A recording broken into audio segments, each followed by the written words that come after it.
Hello everyone, myself Sanchita Sharma, and today we have with our new chapter, verbs, chapter 6. Okay, so let's start with this. सबसे पहले we'll start with verbs की verbs है क्या. ठीक है, देखो यहाँ पे दिया है verbs are words that shows the action or state of being of a person, animal or thing. ठीक है, यानी सबसे सिंपल वे में ये समझो कि वर्ब द वर्ड विच से समथिंग अबाउट नाउन और प्रोनाउन. ठीक है, वो वर्ड जो नाउन और प्रोनाउन के बारे में हमें जो बताता है, कुछ बताता है, वो वर्ब होता है. जो वर्ड नाउन और प्रोनाउन के बारे में हमें बताता है वो क्या होता है, वर्ब होता है. ठीक है, now next we have two kinds of verbs. How many kinds of verbs? Two kinds of verbs, main verbs and helping verbs. ठीक है, अब main verbs क्या है और helping verbs क्या है वो पढ़ेंगे हम. Sheila is a singer. Sheila sings at concerts. We have two different sentences here. Sheila is a singer when Sheila sings at concerts. In the above sentences, is and sings are main verbs. The main verbs can show the state of being of the subject as in sentence 1. It can also show action as in sentence 2. Now see, ये both different sentences. ठीक है, अब हमें ये जानना है कि main verb और हेल्पिंग वर्ब होता क्या है. मेन वर्ब्स में पहले आते हैं हम. The type of verb that has the meaning in the word itself. ठीक है, without main words in a sentence और वुड नॉट अंडरस्टैंड और मीनिंग ऑफ द सेंटेंस. यानी कि मेन वर्ब ये होता है जो वर्ड को हम ऐड करते हैं एक सेंटेंस को मीनिंगफुल बनाने के लिए. ठीक है, यानी कि हमारे जैसे फर्स्ट में क्या है, इज है. Sheela is a singer. ठीक है, शीला क्या है, शीला इज अ सिंगर. अगर इसका मतलब समझ में आ रहा है कि शीला क्या है, शीला एक सिंगर है, लेकिन यहाँ से अगर इस को हम रिमूव कर ले, शीला अ सिंगर, ठीक है, ये कंप्लीट सेंस नहीं बन रहा है. तो किसी भी सेंटेंस को कंप्लीट करने के लिए, कंप्लीट सेंस देने के लिए जो हम is, are, were, have, had ये हम लगाते हैं, ये हम क्या करते हैं, ये हमारा मेन वर्ब्स होता है. ठीक है, इसमें क्या होता है हमारा, Sheela is a singer, is हमने क्यों लगाया, इज यहाँ पे एक हेल्पिंग, एक यहाँ पे ये मेन वर्ब है, और इसको हम ये दिखा रहे हैं, ये शो हो रहा है इस सेंटेंस से कि without main verbs in a sentence और this would not be not understand the meaning, we would not able to understand the meaning of the sentence. ठीक है, next we have Sheila sings at a concert. ठीक है, अब देखो second में क्या है, Sheela sings at concert. Sheela कहाँ गाती है, कंसर्ट में. अगर हम इसमें से सिंग्स हटा देते हैं, शीला एट कंसर्ट्स, इसमें भी हमें समझ में नहीं आ रहा है कि ये सब्जेक्ट क्या कहना क्या चाह रहा है. ठीक है, सब्जेक्ट क्या कहना चाह रहा है, यानी कि हम हर सेंटेंस में एक हमें मेन वर्ब्स ऐड करना होगा जिससे हमें ये पता चले कि नाउन क्या कर रहा है. ठीक है, नाउन का पता चलना चाहिए. ठीक है, next we have, now see, Mommy is reading the newspaper. The students are preparing for exams. In the above sentences, is and are helping verbs. They are helping the main verbs reading and preparing to form the sentences. Now see, हमारा अब helping verb क्या है, the verb that helps the main verb to change its form is known as helping verb. यानी कि the verb that helps the main verb to change. यानी कि जैसे हमने यहाँ पे नीचे क्या था हमारा, शीला इज अ सिंगर, तो यहाँ मैंने बताया मेन वर्ब क्या है, इज है. तो इज क्या हो रहा है, when we are using is, तो हमें ये पता चल रहा है कि हाँ सेंटेंस का कुछ मीनिंग बन रहा है. लेकिन अगर हम शीला से अगर इज हटा के शीला अ सिंगर लिख दें तो हमें पता नहीं चलेगा. ठीक है, same here, mommy is reading the newspaper. अगर इसमें से इज रीडिंग हटा देते हैं तो आपको पता है कि इज हमारा क्या है, इज हमारा हेल्पिंग वर्ब है. ठीक है, हेल्पिंग वर्ब को हम हटा देते हैं और सिर्फ रीडिंग लगा देते हैं. ठीक है, अगर हम सिर्फ यहाँ पे रीडिंग लगा देते हैं तो क्या, mommy reading the newspaper, mommy reading the newspaper, या मॉमी इज और रीडिंग को दोनों को हटा दो, मेन वर्ब और हेल्पिंग वर्ब दोनों को अगर हम हटा देते हैं यहाँ से, is and are, is and reading, तो हमें पता चल रहा है मॉमी द न्यूज़पेपर. ना इसका कोई सेंटेंस बन रहा है, ना ही इसमें मेन वर्ब है, ना ही हेल्पिंग वर्ब्स है. यानी कि एक सेंटेंस को कंप्लीट सेंस बनाने के लिए इसमें हमें क्या, मेन वर्ब और हेल्पिंग वर्ब दोनों का ही ज़रूरत पड़ता है. Next we have the students are preparing for exams. ठीक है, इसमें भी अगर हम आर हटा देते हैं और आपका प्रिपेयरिंग ये भी हटा देते हैं, अगर मेन वर्ब और हेल्पिंग वर्ब अगर हम दोनों हटा देते हैं तो इसमें से भी हमें पता नहीं चल रहा है. यानी इज और आर, इस सेंटेंसेज में जो हमारा दो अलग अलग सेंटेंस है, mommy is reading the newspaper, the students are preparing for exam, यानी कि इज और आर अगर हम यहाँ से हटा देते हैं तो ना हमारा हेल्पिंग वर्ब रहेगा, और रीडिंग और प्रिपेयरिंग हटा देंगे तो हमारा क्या, मेन वर्ब्स और हेल्पिंग वर्ब्स दोनों में से कुछ नहीं रहेगा. ठीक है, एक बार आप यहाँ पे ये देखो, ये टेबल दिया हुआ है. ठीक है, टू ग्रुप्स का टेबल है यहाँ पे, be verbs and have verbs. Is, am, are present, was were past, यानी कि इसमें ये दिया हुआ है कि कौन से सेंटेंस में कौन सा ये यूज़ होता है। प्रेजेंट में इज एम आर यूज़ करते हैं, ये पहले भी चार्ट बनवाया था मैंने आपसे इज एम आर का, ठीक है। और पास्ट में क्या यूज़ करते हैं, अगर जहाँ जिस सेंटेंस में इज यूज़ हो रहा है प्रेजेंट में, तो पास्ट में इज क्या बन जाएगा, वॉज बन जाएगा, आर क्या बन जाएगा, वर बन जाएगा, ठीक है। नेक्स्ट हम देखते हैं हैव में, HAVE, have verbs. Have verbs में क्या होता है, जब प्रेजेंट टेंस में हम हैज़ और हैव यूज़ करते हैं तो पास्ट टेंस में हैज़ और हैव का क्या बन जाता है, हैड बन जाता है। ये अगर किसी भी प्रेजेंट टेंस सेंटेंस में, किसी भी अगर सेंटेंस में हैज़ और हैव यूज़ हो रहा है प्रेजेंट टेंस में, तो पास्ट में वो क्या होगा, हैड ही रहेगा, ठीक है, चेंज नहीं होगा। Now see, helping verbs also tell us the time of action, whether an action is happening in present और हैपेंड इन द पास, ठीक है। यानी कि हेल्पिंग वर्ब्स हमें ये भी बताता है कि टाइम किस टाइम का है, ये जो एक्शन, ये जो भी एक्शन हो रहा है, जो भी वर्क हो रहा है, ये प्रेजेंट में हो रहा है या पास्ट में हो रहा है, ठीक है। नाउ सी, इस बस जितना अभी हमने किया है उसके बेस पे ये थोड़ा सा two I think two exercises, हाँ 2 एक्सरसाइजेज दिया हुआ है यहाँ पे। Underline the helping verbs and circle the main verbs, ठीक है, तो ये करना है आपको। एंड नेक्स्ट वी हैव ये पास्ट टेंस और प्रेजेंट टेंस आपको इसमें बताना है कि कौन सा सेंटेंस प्रेजेंट में बता रहा है और कौन सा पास्ट में बता रहा है। जैसे सेकेंड नंबर देखो, mister Sterling was explaining a lesson to his students, ठीक है। वॉज एक्सप्लेनिंग, वॉज क्या हो रहा है, प्रेजेंट पास्ट हो रहा है, ठीक है। वॉज क्या है हमारा, पास्ट टेंस है, इसलिए पास्ट यूज करेंगे। Rakhi is distributing toffees in the class, is distributing यानी कि वो अभी भी डिस्ट्रीब्यूट कर रही है, तो ये प्रेजेंट टेंस में जा रहा है, ठीक है। तो this way you have to do. Next come to page number 42 and we have present participle. Now see, Divya is playing in the garden. We were styling our hair last night for the party. The ing form of a verb is called the present participle.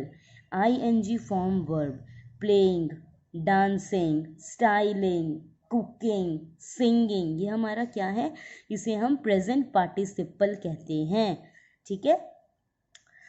In the above sentences, playing and styling are present participles, यानी कि आप ऊपर देखोगे Divya is playing in the garden, Divya is playing, is हमारा क्या है, is हमारा main verb हो गया, और playing हमने यूज कर लिया यहाँ पे, यानी कि playing क्या है हमारा, प्रेजेंट पार्टिसिपल, ठीक है। यानी जिस भी सेंटेंस में ing अगर यूज कर रहे हैं हम, तो वो सेंटेंस हमारा प्रेजेंट पार्टिसिपल होता है।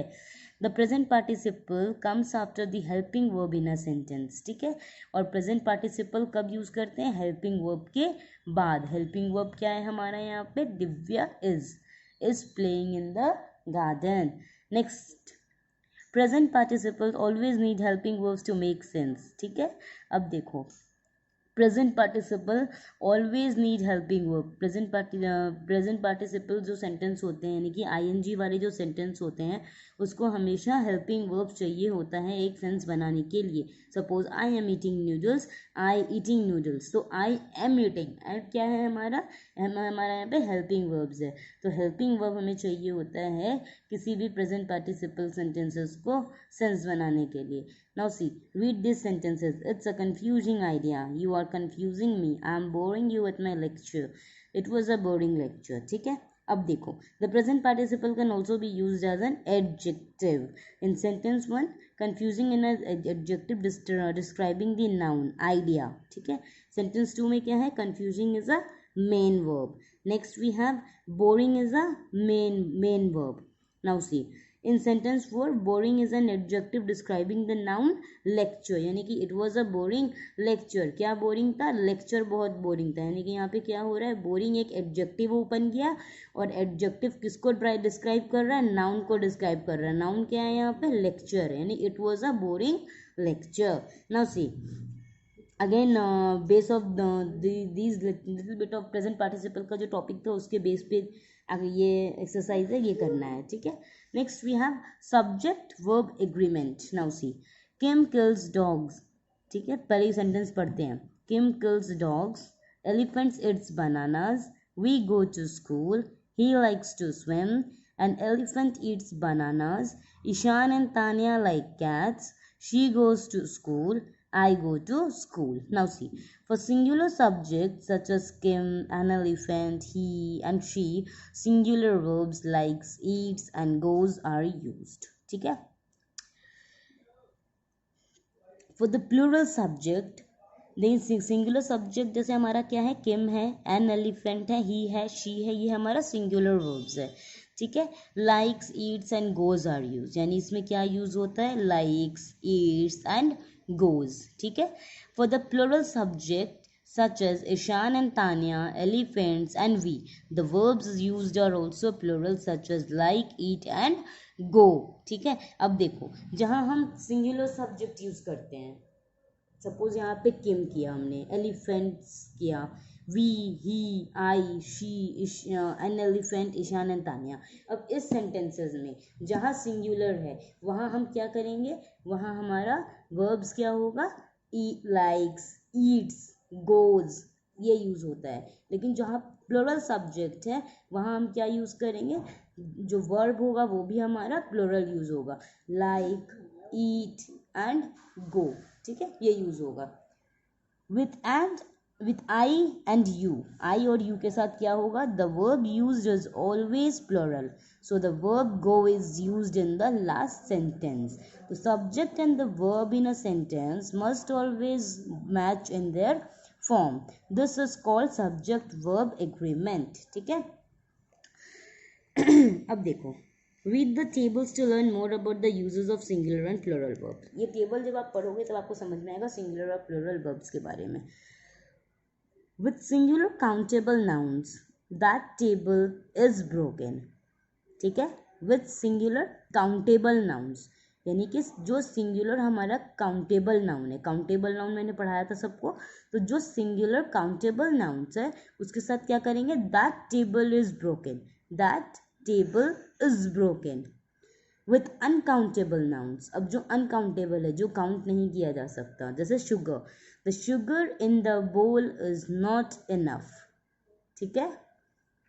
With collective nouns that are taken to be singular, जो collective noun होता है जिसको singular लेते हैं, a herd of cow is grazing there. ठीक है.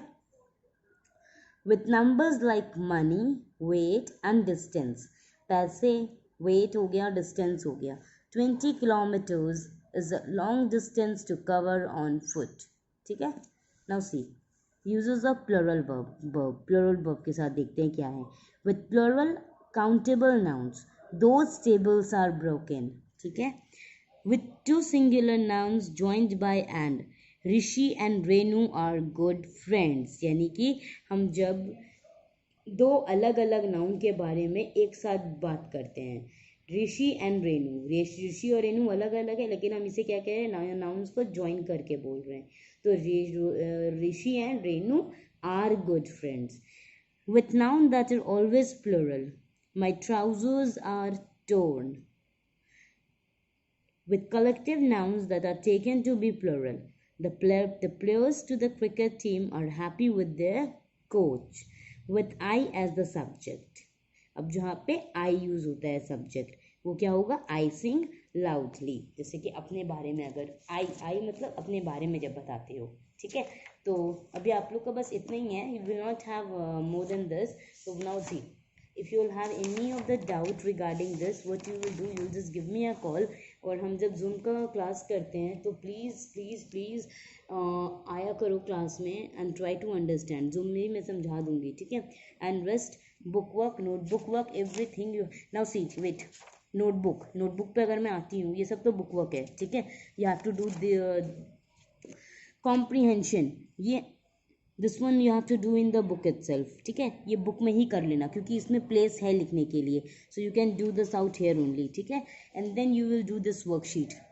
ये वर्कशीट करोगे, then this worksheet has to be done in your book itself.